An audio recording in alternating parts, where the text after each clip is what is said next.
നമ്മളൊക്കെ നല്ല കുടുംബജീവിതം നയിക്കാൻ വേണ്ടി ആഗ്രഹിക്കുന്ന ആളുകളാണ്.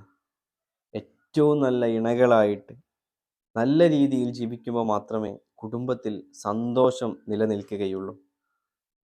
ഏറ്റവും നല്ല കുടുംബജീവിതം കാണിച്ചു തന്ന വ്യക്തിയാണ് ഹബീബായ റസൂലുള്ളാഹി സ്വല്ലല്ലാഹു അലൈഹി വസല്ലം. മുത്തുനബിയുടെ ജീവിതം പരതി നോക്കുമ്പോൾ അവിടുത്തെ കുടുംബജീവിതം എന്നും നമുക്ക് വലിയ മാതൃകയുണ്ട്. ആ മാതൃക നമ്മുടെ ജീവിതത്തിലേക്ക് കൊണ്ടുവരുമ്പോൾ നമുക്കും സന്തോഷത്തോടെ സമാധാനത്തോടെ ജീവിക്കാൻ സാധിക്കും. ഒരിക്കൽ ആയിഷ ബീവിയുടെ വീട്ടിലാണ് മുത്തുനബിയുള്ളത്. തങ്ങൾ ഇശാ നിസ്കാരത്തിന് വേണ്ടി പള്ളിയിലേക്ക് പോകുമ്പോൾ വാതിൽ അടയ്ക്കാറുണ്ട്. ആ ദിവസങ്ങളിൽ മഹദി മനസ്സിലാക്കും ഇന്ന് തങ്ങൾ ഇബാദത്തുമായി കൂടുകയാണ്. ഇനി വാതിൽ അടയ്ക്കാതെ അല്പം ചാരിയിട്ടുള്ളൂ എങ്കിൽ അന്ന് തങ്ങൾ തിരിച്ചു വരാറുണ്ട്. അങ്ങനെ ഒരു ദിവസം ആയിഷ റളിയല്ലാഹു അൻഹ നല്ല ഭക്ഷണം പാകം ചെയ്തു. നിസ്കാരങ്ങളും മറ്റു സുന്നത്തുകളൊക്കെ കഴിഞ്ഞ് ഹബീബായ മുത്തുനബി സല്ലല്ലാഹു അലൈഹി വസല്ലമ തങ്ങൾ വീട്ടിലേക്ക് തിരിച്ചു വരുന്നുണ്ട്. ആയിഷ ബീബി തങ്ങൾക്ക് ഇഷ്ടപ്പെട്ട വിഭവങ്ങൾ പാകം ചെയ്തു വെച്ചിട്ടുണ്ട്. തങ്ങൾ തിരിച്ചു വന്നു. രണ്ടുപേരും കൂടെ ഭക്ഷണം കഴിക്കാൻ ഇരിക്കുകയാണ്.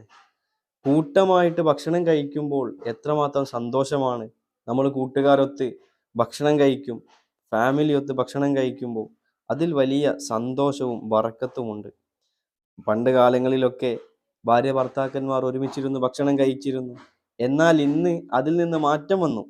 ഒരുമിച്ച് ഭക്ഷണം കഴിക്കാൻ മടി വന്നു. അങ്ങനെ പരസ്പരം ബന്ധങ്ങളിൽ വിള്ളലുകൾ വന്നു. ആയിഷ ബീവി മുത്തുനബിയും ഒരുമിച്ചിരുന്ന് ഭക്ഷണം കഴിക്കുന്നു. തങ്ങളുടെ വായിലേക്ക് ഓരോ ഉരുളകളായിട്ട് ആയിഷ ബീവി വെച്ചു കൊടുക്കുന്നു.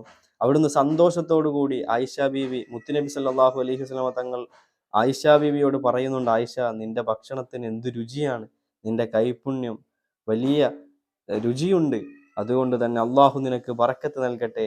നമുക്ക് ഭക്ഷണം നൽകുമ്പോൾ എപ്പോഴെങ്കിലും നമ്മൾ പറയാറുണ്ടോ? അല്ലെങ്കിൽ ഇങ്ങനെ ഒരുമിച്ചിരുന്ന് എന്തെങ്കിലും നിങ്ങൾ ഭക്ഷണം കഴിച്ചിട്ടുണ്ടോ? പിന്നെ എങ്ങനെയാണ് കുടുംബജീവിതത്തിൽ സന്തോഷമുണ്ടാകുന്നത്? ഒരു സ്വാലിഹായ ഭാര്യയുടെ ഭർത്താവിൻ്റെ അടയാളമാണ് ഒരുമിച്ചിരുന്ന് ഭക്ഷണം കഴിക്കുക.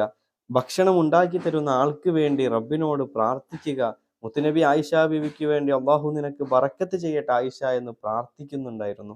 അങ്ങനെ നമുക്ക് ഭക്ഷണം നൽകുന്നവർക്ക് വേണ്ടി പ്രാർത്ഥിക്കാൻ നമുക്ക് കഴിയണം. അതേപോലെ തന്നെ അവരെ പ്രശംസിപ്പിക്കാൻ കഴിയണം.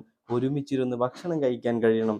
ഇതിലൂടെയൊക്കെ നമ്മുടെ ജീവിതത്തിൽ വലിയ ബറക്കത്തും സന്തോഷവും ഉണ്ടാകും ഇൻഷാ അല്ലാഹ്.